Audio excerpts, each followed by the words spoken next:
Hello, I'm Ann Williams, and I lived at 457 Lahaina Luna Road. And I definitely encourage this whole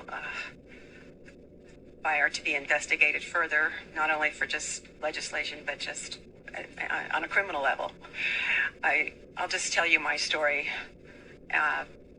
Right there, about 3 blocks where the fire's going off. I immediately knew there was a fire because I'd been watching it personally, but didn't even have time to get into the car and drive. The roads were already blocked. My driveway, I wouldn't have even been able to get out of my driveway if I wanted to. Luckily, my key actually broke when I tried to get in, and so I had to run down. But thank you, God, that was my saving grace. If I was in my car listening to all the policemen that were out there, I would have been dead, like most of my other friends and relatives. Ran down to Lahaina Luna Road, got down to the light. Luckily, I found my daughter down there in her truck, so I did get into a vehicle at that point. We're being blocked right there. Couldn't go anywhere by a police officer. But we were one of the smarter people, disobeyed the cops. I just went down. We had to go down Front Street in order to save ourselves. I had a whole family in my car, including the 2-year-old. There was no way I was going to sit there and listen to this cop telling us to stay put. Went down Front Street, total mess, so many cars. And we're looking at 10,000 people trying to get out right away, all at the same time in the tiny little streets of Lahaina.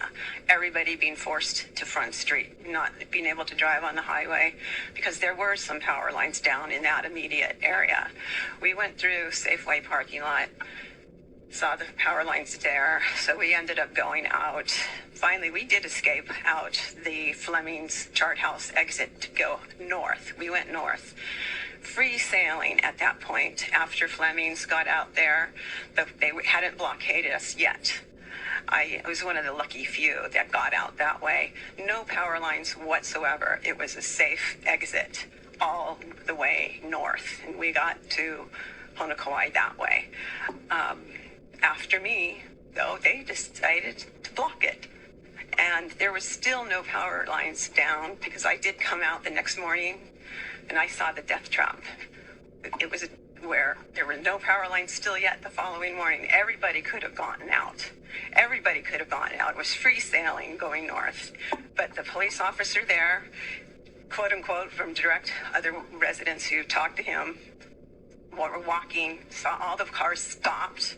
He finally walked all the way up to the front at the exit. Policeman standing there. And the guy said to the policeman, "There's a fire. The fire is coming. You got to let these people go.